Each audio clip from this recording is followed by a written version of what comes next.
इस विषय में व्याकरण का जो विभाग है उस विभाग के बारे में चर्चा करेंगे।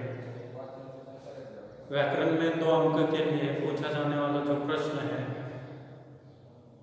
जिसे वाक्य के भेद कहते हैं। सबसे पहले हम देखेंगे वाक्य किसे कहते हैं। जिस वाक्य में क्रमबद्ध, अर्थपूर्ण और एक विचार को व्यक्त करने वाले शब्द होते हैं, ऐसे शब्दों के समूह को हम वाक्य कहते हैं। उदाहरणार्थ, हिमालय ऊंचा पर्वत है। इस वाक्य में हिमालय, ऊंचा और पर्वत यह शब्द हम लोगों को दिखाई देते हैं।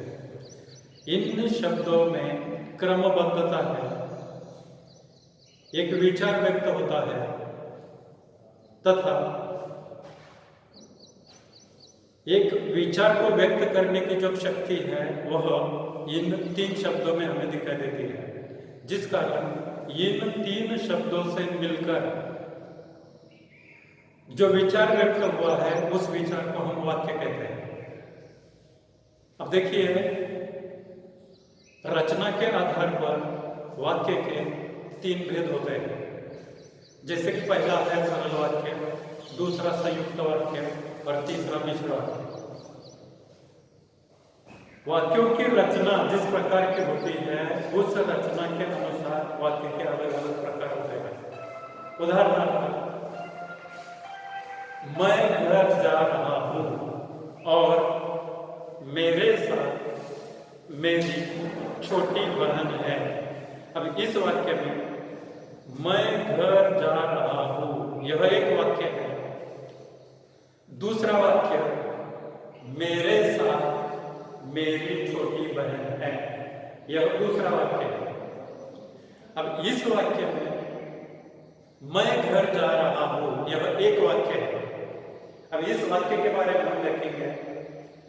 मैं घर जा रहा हूं, इस वाक्य में कर्ता कितने हैं? एक। कौन सा है? मैं। क्रिया कितनी है? एक। क्रिया कौन सी है? घर जाने की। जिसके कारण मैं घर जा रहा हूं यह जो वाक्य है यह वाक्य सरल वाक्य है। सरल वाक्य क्यों है? क्योंकि जिस वाक्य में एक कर्ता और एक क्रिया होती है ऐसे वाक्यों को सरल वाक्य कहा जाता है। जिसका परिणाम मैं घर जाता हूं, जा रहा हूं, यह जो वाक्य है यह वाक्य सरल वाक्य होता है। कैसे? तो कर्ता एक है, कौन? मैं। क्रिया एक है, कौन सी? घर जाने की। जिसके कारण यह वाक्य क्या हुआ? सरल वाक्य हुआ। फिर इसी वाक्य में दूसरा वाक्य आ गया है, मेरे साथ मेरी बहन है। अब देखिए, यहां पर 2 सरल वाक्य आए हैं। कौन कौन से? मैं घर जा रहा हूं और मेरे साथ मेरी बहन है। देखिए, जिस वाक्य में 2 सरल वाक्यों को समुच्चय बोधक अव्यय से जोड़ा अथवा अलग किया जाता है ऐसे वाक्यों को संयुक्त वाक्य कहते हैं। अब समुच्चय बोधक अव्यय कौन कौन सा है? और, पर, परंतु, लेकिन, इसलिए।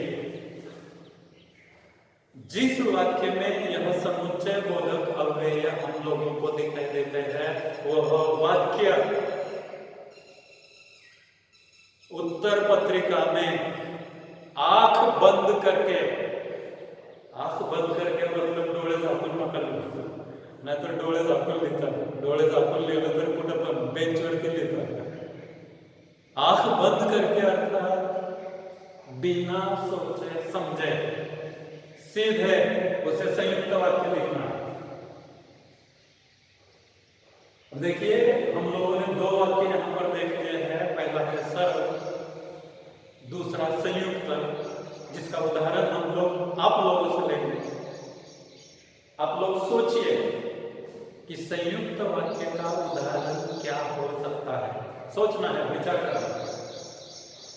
जैसे कि मैं एक उदाहरण यहां पर बताता हूं, मुझे प्यास लगी थी। देखिए ध्यान से सुनिए, मुझे प्यास लगी थी, इसलिए मैं नल के पास चला गया। देखिए पहला वाक्य कौन सा है, मुझे प्यास लगी थी। प्यास किसे लगी है, मुझे। कर्ता कितना है, एक। क्रिया कौन सी है, प्यास लगने की, कितनी है, एक। जिसके कारण मेरा क्या हुआ, सरल वाक्य हुआ। मैं नल के पास चला गया। नल के पास कौन चला गया, मैं। कर्ता एक है। चले जाना क्रिया है, कितनी है, एक है। जिसके कारण यह दो क्या है, सरल वाक्य है। इन दो सरल वाक्यों को इसलिए इस समुच्चय बोधक अव्यय से जोड़ा गया, जिसके कारण यह वाक्य क्या हुआ, संयुक्त वाक्य हुआ। समझ में आ गया। परीक्षा में हम लोगों को प्रश्न इस प्रकार से पूछा जाता है, निम्नलिखित वाक्य ध्यान पूर्वक पढ़कर वाक्य के भेद लिखिए। ध्यान से वाक्य पढ़ना है और उसका भेद लिखना है। दो वाक्य के भेद हम लोगों ने देख लिए, पहला है सरल, दूसरा है संयुक्त। अब तीसरा वाक्य हम देखने जा रहे हैं, मिश्र वाक्य। अब मिश्र वाक्य क्या होता है, तो पहले हम एक उदाहरण देखें। तुम मुझे खून दो, मैं तुम्हें आजादी दूंगा। अब देखिए मैंने पहला वाक्य आप लोगों से कहा है, तुम मुझे खून दो। मी नुसतंच दिवसभर जर तुमच्या समोर म्हणत बसलो, तुम मुझे खून दो, तुम मुझे खून दो, तुम्ही म्हणता सर काय ड्रॅक्युला आहे का, रक्त प्यायचंय का काय?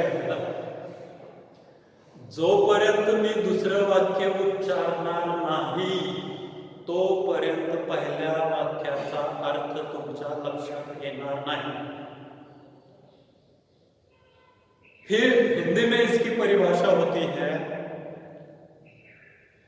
जिस वाक्य में एक प्रधान वाक्य होता है और दूसरा आश्रित उपवाक्य होता है।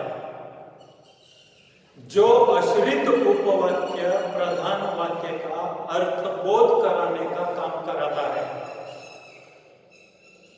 ऐसे वाक्य को हम क्या कहेंगे, मिश्र वाक्य कहेंगे। उदाहरणार्थ, डॉक्टर ने कहा है कि, मी नुसतं एवढंच म्हटलं, डॉक्टर ने कहा है की, तुम्ही विचार करणार आहे डॉक्टरने काय म्हटलं, काय म्हटलं, काय म्हटलं। जोपर्यंत मी पुढचं वाक्य सांगत नाही तोपर्यंत डॉक्टर काय म्हणाले हे तुम्हाला समजणार नाही। कोरोना टेस्ट पॉझिटिव्ह आहे का निगेटिव्ह हे आपल्या लक्षात येणार नाही तोपर्यंत, जोपर्यंत डॉक्टर काय म्हणाले हे मी सांगत नाही तोपर्यंत। समजलं? देखिए, डॉक्टर ने कहा है कि गणेश की कोरोना टेस्ट निगेटिव्ह है। गणेश गावभर फिरत होता रे, त्याच्यामुळे शंका घेतली। शासन रोज आपल्याला म्हणतंय स्टे होम, स्टे होम, घरात राहा, घरात राहा, आपण थांबायलाच तयार नाही। चलिए, डॉक्टर ने कहा है कि गणेश की कोरोना टेस्ट निगेटिव है। देखिए, जब मैंने दूसरा वाक्य यहां पर स्पष्ट किया तब आप लोगों के समझ में आ गया कि डॉक्टर ने क्या कहा है। इसलिए इस वाक्य में डॉक्टर ने कहा है कि यह प्रधान वाक्य है और उसकी कोरोना टेस्ट नेगेटिव है, यह आश्रित उपवाक्य है। जिस कारण यह जो वाक्य है यह वाक्य मिश्र वाक्य है।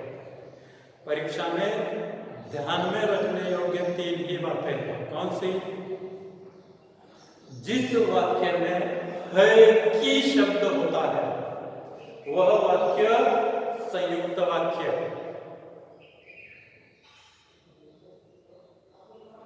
जिस वाक्य में समुच्चय बोधक अव्यय का उपयोग किया जाता है वह वाक्य संयुक्त वाक्य।